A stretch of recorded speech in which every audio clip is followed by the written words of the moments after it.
Hey, this is Knife Standards. Today I'm going to be doing my full review of the CKF Snafu 3.0. But first, before we get into that, please follow me at Knife Standards. You can follow me on Instagram. And don't forget to like this video and subscribe to my channel for a lot more knife content and weekly knife reviews. Okay, cool. So let's talk about this insane knife. This thing is ridiculous. As I show off the Damascus clip, this is a ridiculous knife. And spoiler alert for everybody, there are very few. There might be no critiques. There might be no critiques for this knife. This is such a damn good, well-made, well thought out, well designed knife. I mean, I've come across some really good knives, and this is up there. This is up there. This is a top 10 grail status epic knife for sure. So because there just aren't that many critiques for this knife, what I want to do is kind of go over the knife again. Of course, I did an unpouching, unboxing, first impressions video, so you can check that out. But I've spent a little bit more time with this knife, carried it a little bit, of course, have flipped and fidgeted and played with this knife. Yes, I know it's a $500 knife or more, depending. And I did do a little bit of cutting with it. But of course, I'm not trying to mess this guy up. And while I do use all of my knives, I do not abuse all of my knives. And there's no way this thing is gonna, slice through a bunch of cardboard or anything crazy. I am a knife enthusiast, knife reviewer, knife collector, knife user, but in there, collector. So I definitely enjoy collecting knives and adding knives to my personal collection. And I kind of look at it almost as art. And of course, yeah, you want a knife that is going to function and that if you need to use it, you can use it. And if you're going to use it and abuse it, it will hold up. And there's no doubt, I have no doubt that this knife will hold up with hard use, but I'm not going to be the one to do it. This definitely has that kind of like grail status in my collection, so this is definitely an art piece for me. Now let's go ahead and talk about the details of this knife and kind of what makes it special and what makes it special for me in particular. First of all, you can see the action. Oh boy, action is just insane. You got to get your finger out of the way or you're going to get guillotined. Oh man, action is ridiculous. The detent is very well dialed, sometimes on integral knives, which that's what this is. And we'll talk about that in just a second. Sometimes on integral knives, the detents are a little bit light or a little bit weak, but this thing is just right, just right. There are multiple deployment methods, which again, we will talk about in just a minute, but let's go ahead and go over materials and kind of what this knife is all about. So it's designed by Peter Rosenti. I don't know a ton about him, but I do know that he's very well known in the knife community. I'm sure you have seen some of his designs. Just, if you spend some time on Knife Swap, or if you're on Reddit, or you kind of are part of the knife community, you either know him, or if you don't know him, you've seen some of his designs. I am a fan of his design language. Aesthetically, I think it's great. And his stuff isn't cheap. If you want a custom from him, it is not cheap. They're very highly sought after. And of course, so are these. These things are, again, depending on the secondary market. I think this was around $500 new, somewhere around that ballpark. And then secondary, these could be up even higher, more expensive. It's a limited run. I don't even know. I don't know if it's once a year, or I don't know when they come out with these, but I was lucky enough to get one, and this is the updated version of the Snafu. They have the Snafu 2.0. This is the Snafu 3.0. And damn, is it good. So here we have titanium handles, or should I say handle, because it is an integral knife. So it's one solid piece of titanium that they have milled out. Normally, let's see, what do I have here? Normally, you have the sandwich construction where you have two scales, two pieces of titanium that are held together with a screw or a couple screws. And here we have just one solid piece of titanium. So you see no body screws here, nothing. No back spacer because it is not needed. And then of course we have two screws holding on the just gorgeous Damascus clip. And we have a pivot screw, of course, because you need something to kind of go through the blade and hold everything together. But yeah, titanium. They did some kind of ano on this, kind of like a bronze, kind of like a goldish, dark bronze, grayish ano. I think they say bronze, but comes off kind of bronze gray. They also have they did a milling pattern. There were 3 different versions of the Snafu 3.0. They had one with just a few holes. It was more plain. They had, what was the other one? They had this one, of course, with this milling, this kind of vertical milling on both sides. And then, oh yeah. So the third one was some horizontal milling across here. So I think that one with the horizontal milling was the most popular. But for me, this was the most aesthetically pleasing, and also I was thinking about ergos and kind of how this would add to my grip, and it's just really nice. This kind of catches my ring finger, my pinky, and I can kind of rest my thumb on these milling lines. It's just damn comfortable, zero slip, all grip, really nice and sturdy in my hand. Now we have an M390 blade steel M390. You can see it right there. I'm not a huge fan of putting the blade steel where they chose to put it on the flipper tab. To me, that's a little tacky. I don't know. I just, and they do that on a few of the CKF knives, but I don't need to see the blade steel right there. I prefer it on the actual blade, maybe up here by the thumb stud, or I guess it is a thumb stud, but I guess that functions, I guess it functions as like a stop pin too. Yeah, but anyway, they are thumb studs. So anyway, so I would rather see the M390 up here, but again, minimal critique.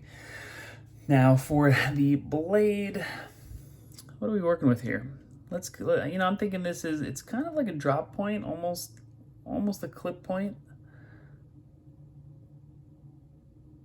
Feels like a flat here, although this is an interesting grind. What do you guys think? What do you guys think? Let's see what it says on the, what does it say on the Seaway card? Does not say. All right, well, feels flat to me. Flat grind. Got some nice satin flats here. Swedge up top. Yeah, I'm calling this a clip point. Drop point, clip point, maybe. Got some pretty aggressive jimping right here. And then, of course, this fuller that comes all the way out. Kind of fades away at the end of the swedge. Pretty damn sexy blade. I mean, it looks like a dragon. That is just phenomenal. Awesome. Now, let's go ahead and do a quick size comparison. Boom. Size comparison. with another flipper, rather large knife. We got the VBR on the table today. Very comparable size, almost identical size-wise. And then let's go ahead and bust out, what do I have here? I have the Wendigo from Damned Designs. This has been on my table. Boom. Pretty similar, pretty similar. I'll throw in the Quiet Carry Drift just for a little bit of a smaller comparison. And let's bust out the Knife Standards measuring tape. Let's see. All right, let's go ahead and measure the Snafu first. So it's about 3.5 for the Snafu on the blade, a little over 8 overall. VBR 3.5, and yeah. So these are almost identical. A little bit of overall length, a little bit over 8, and they both have 3.5-inch blade lengths. And now for the Wendigo. 3.25, 3.5 on the blade, just under 8. Can you guys see that? There we go. And up top, 3 on the blade for the drift, and just under 7 overall. So I'll get rid of the drift, and let's go ahead and put away the Wendigo, and we can go ahead and take a look at these two. So similar aesthetics, kind of, they're both flippers. The VBR is flipper only. The Snafu has multiple deployment methods, which we will talk about next. But you kind of see these kind of similar lines. Of course, this is a hollow grind. This feels very flat to me. But yeah, both really kind of interesting flipper knives and cool aesthetics. Both excellent ergos, which we will also talk about. So I'll go ahead and get the VBR out of the way, and let's talk multiple deployment methods. So first up, of course, is a flipper knife. So we have the flipper tab, which unfortunately says M390 on it, which is cut off by the scale, which I don't like. Anyway, let's go ahead and flip it. Awesome, feels great. Flipper feels good. We also have the fuller, which I can kind of get my finger into, my fingernail. I can middle finger flick it, which is great whenever you can do that, whether it's from a thumb stud or in a fuller, or if the knife has a spidey hole or a hole or a cutout, great. Now, it also has thumb studs, which are functioning as stop pins, really. But for me, they're, first and foremost, they are thumb studs, so I'm gonna go ahead and test that out. Yep, really good. I love my thumb stud knives. I think that thumb studs are making a comeback, for me at least. And let's see if we can middle finger flick with the thumb stud on the reverse side. Yep, perfect. So D10 is great. D10 is, I mean, for me, the D10 is perfect on this. Now, I have to, I can only talk about this particular Snafu 3.0 that I have on my table, but you have to assume that this run of Snafus all have similar detents, or at least you would hope that's the case. So again, detent is amazing. I love it. Closing action, do we really need to talk about it? Ding. Insane. Centering. It actually looks like is it favoring the show side just a little bit? It's pretty close. I'm not worried about it. Now, let's go ahead and talk ergos next. Damn, and the sound. Whew. Ergos are very good. It feels great in my hand. I was worried when I got this that the handle would be too skinny and I would kind of overlap it with my fingers, but it really fits my hand extremely well. There are no hot spots. The aggressive jimping feels good under my thumb. This really aggressive milling, which we'll talk about in a second, fits kind of my fingertips, so my fingers are not going anywhere. I'm kind of locked in, melts into my hand, feels great. I don't feel the clip, which is kind of this low-key, straight clip. Ergos are good. You can also get into this forward finger choil if you need to. It's not the most comfortable when you choke up like this, but it's very doable, and there are no hot spots. It feels good. It's very neutral, which I like, and I love a finger choil that I can kind of choke up on. So yeah, excellent option if you want to choke up, but of course this feels great too. Now let's go ahead and talk how this thing carried. The clip is a little, I don't know, it's not my favorite clip, and in pocket it worked fine. Of course I was a little bit worried about dinging up the Damascus, but it worked fine. There's good retention. It looks cool, kind of hanging out of your pocket. But I don't know. I guess you can't put, I love wire clips, but I guess you can't put a wire clip on a whatever this is, $600 knife. So they went with, kind of the fancy upscale clip. But again, it's very plain. So I don't know. It's an interesting choice. I don't know if I'm criticizing it or not, but it works. That's what I'm going to say. It worked. It didn't fall out of my pocket. It worked. And it looked damn good working. So clip, is it my favorite? No. It kind of feels like they just threw the clip on. Like they didn't know what to do, and they're like, well, we got to make it Damascus. Let's make it a straight plain clip and just throw it on there. So I don't know. I feel like they could do better, but does it bother me? No, not so much. Now the milling, the milling is sharp.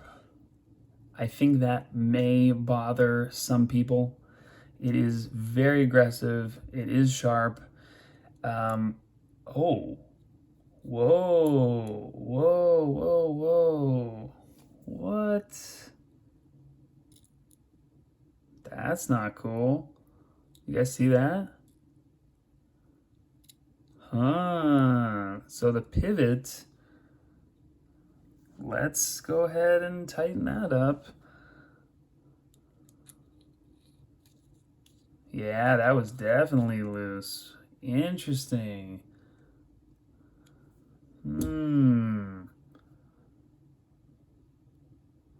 Well, at least we're centered now. Now, I didn't even realize that. I may have to throw a little bit of Loctite in there. Whew, all right. Yeah, so no movement now. But there was definitely, the pivot was definitely walking on me. Interesting. All right, so we got that tightened up. If anyone was wondering, it was T8. And I just chose the show side to start to tighten, but I wonder, I have not done a disassembly on this, but now I'm curious. Integrals are not the most fun to disassemble.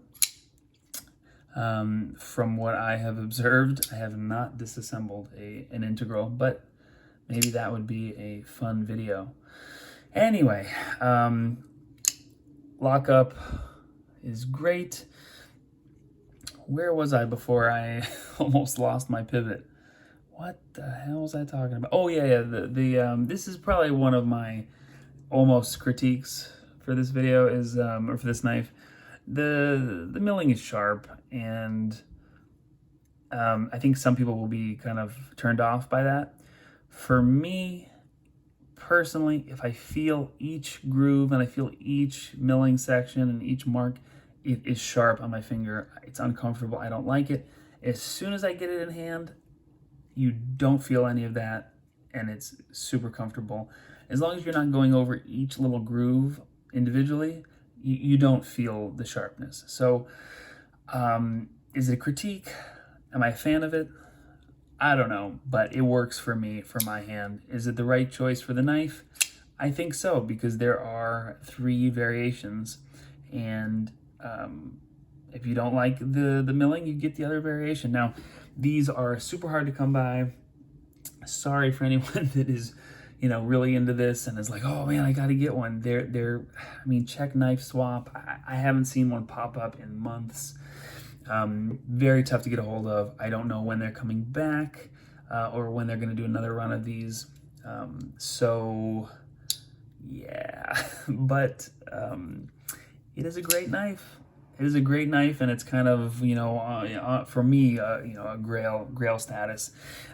Just these little details like the Damascus pivot collar, the milling, the integral design, the blade finish, which I didn't even talk about it, but it looks like kind of like a sand blast, almost blasted finish on the blade. I mean, it is quite the knife. Now, I have not done an edge test on camera, I don't think. I can't remember if I did one for the unboxing, but I'll do one for you guys real quick. Ridiculous. And on that note, I'm going to go ahead and wrap up this full review. This has been Knife Standards. Thank you for watching. Catch you later.